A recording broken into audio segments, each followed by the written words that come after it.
Hola, bienvenidos a un nuevo video para el canal. El día de hoy vamos a estudiar la interfaz del iterador, continuando con la lectura del capítulo 6.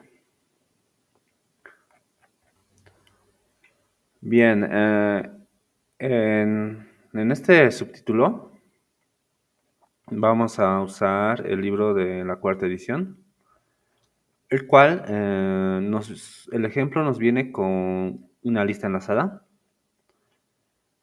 En la tercera edición lo que tenemos, esta es la tercera edición, nos habla de una matriz, pero yo me voy a quedar con la cuarta edición, ¿de acuerdo? Ya bien, entonces, aquí nos explica en el primer párrafo que un bucle for espera que un objeto sea iterable. Por objeto puede ser, sabemos que es un array o una cadena, ya que los objetos como tal no pueden tener, no son iterables, y eso lo vamos a ver en un momento. Dice que tanto los arrays como los strings tienen un método nombrado con el símbolo symbol iterator, o el iterador símbolo. Y eso lo vemos aquí en el código. Por ejemplo, podemos imprimir de la lista. Podemos imprimir la cadena, pero no podemos imprimir objetos, porque el objeto no es iterable. Entonces, tenemos que convertir un objeto a que sea iterable, y eso lo hacemos con el método SymbolIterator. Pero antes de hacer eso, entendamos cómo funciona el símbolo del iterador. Cuando se llama ese método debería devolver un objeto, o sea, es decir, que nos devuelve un objeto, que proporciona una segunda interfaz iterador. Esto es lo que realmente itera. Cuando no tiene un método next que devuelve el próximo resultado. Ese resultado debería ser un objeto con propiedad value, que nos muestra un valor, y una propiedad down, que es entre true o false. Es decir, es un booleano el down. Es true cuando no hay más elementos y false cuando aún tiene elementos por iterar.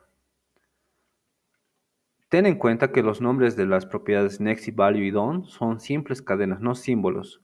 Lo que solamente es symbol iterator es que probablemente se agregará a muchos objetos diferentes, es un símbolo real. Entonces, esto es un símbolo, ¿de acuerdo? Ahora, podemos usar la interfaz directamente nosotros mismos. Y aquí nos muestra un ejemplo de que tenemos la cadena OK y aplica el método SymbolIterator con los corchetes. Obviamente sabemos que sin corchetes, digo, sin los paréntesis, es solamente el método. Con los paréntesis, digo, es simplemente la propiedad. Y con los paréntesis es el método. Bien, dicho eso, hemos mencionado que SymbolIterator devuelve un objeto que tiene un método. Entonces, este objeto o esta variable se convierte en un objeto que va a heredar el método next y nos imprime la primer valor que es O y con el down false. Done aquí del inglés, si no me equivoco, viene de la palabra hecho o realizado. Entonces, para nuestro dialecto sería finalizado. Entonces, value o finalizado, no. Hay más elementos por iterar. En segunda vez que iteremos o segunda vez que llamemos el next, nos va a imprimir la letra K y el done sigue siendo falso. Y la tercera vez que iteremos, nos devuelve que ya no hay más valor para iterar y nos devuelve que el done es true. Entonces, una de las cosas que debemos notar es que el método next no puede regresar al inicio, va consecuentemente. Es decir, valor que muestra, valor que se resetea el siguiente valor. ¿De acuerdo? Entonces, ahora, para mostrar un ejemplo aquí, es lo siguiente, que ya sabemos que la cadena es iterable, pero cuando aplicamos el método SymbolIterator, la cadena no se rompe, es decir, el protocolo de iteración no se rompe. Entonces, es como si estuviésemos redescribiendo el símbolo. Ahora vamos a tratar de configurar este símbolo, el SymbolIterator, para un objeto, y eso es lo que nos muestra en el segundo ejemplo. En el segundo ejemplo, hace un llamado a la estructura de una lista enlazada, que esto nos dice, sí, efectivamente nos dice del capítulo 4, que donde nos muestran arrays y objetos.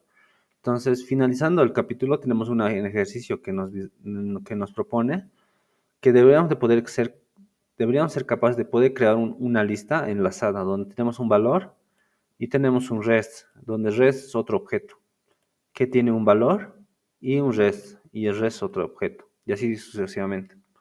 Y es aquí como vemos que el valor 1 y el res engloba otro objeto. Y el objeto 2, el siguiente objeto está enlazado a otro objeto. Hasta que tengamos un res null. Prácticamente es eso. Entonces, con esta clase puede crear ese, ese comportamiento. Y lo vemos aquí. Bueno, este es de Gemini, donde lo que quería que mostrar era que la explicación de Cyber Iterator es el que es fundamental para implementar el protocolo de que algo sea iterable. Entonces, por eso es importante trabajar con esto, con este método. Bien, entonces pasando al código. Aquí ya tengo el código, la clase, y tenemos la instancia de la clase, que es una lista, a la cual le voy a llamar, que es iterador. Y como ven, este es parte del ejercicio, convertir una lista enlazada, que es lo que explicaba aquí. Entonces, es lo único que hace la clase. Ahora, él propone construir un constructor, una clase que se llama lista iterador. Y aquí tenemos el método next que nos había mencionado. Entonces, si copio esta clase a mi código y lo propongo que esta lista debería entrar en un for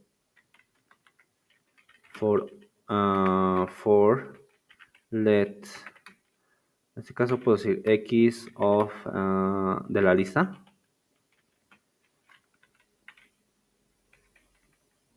y que me imprima la x.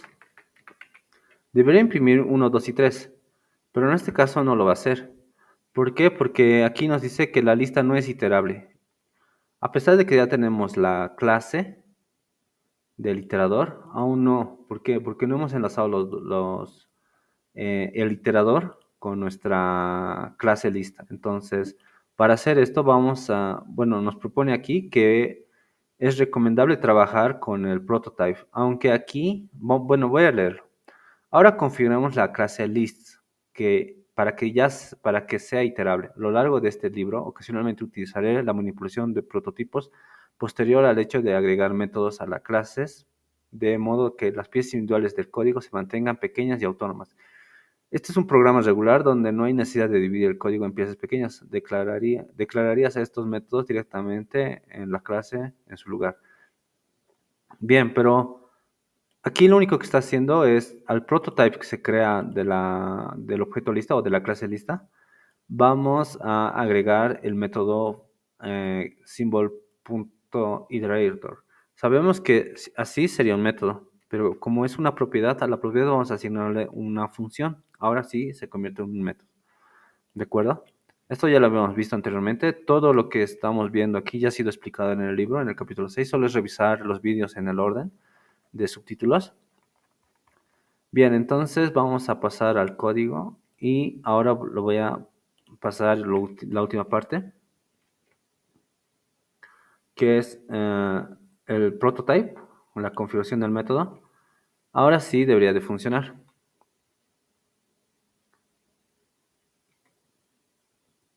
Y efectivamente nos funciona. Ahora, ¿qué estamos viendo? Pues hemos convertido al objeto iterable. Esto en la segunda parte del vídeo voy a tratar de explicar de cómo personalizar el método next, ya que explicarlo aquí es un poco enredado o puede ser muy confuso, así que prefiero explicarlo por separado.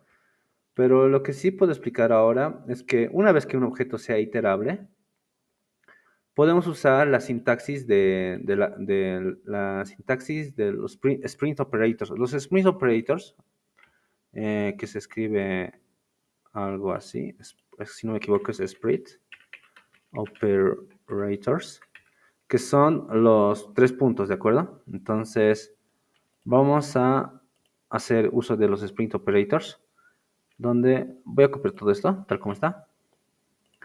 Ahora que mi lista es un objeto iterable, gracias al método symbol iterator, lo que voy a usar aquí es, le voy a pasar la lista.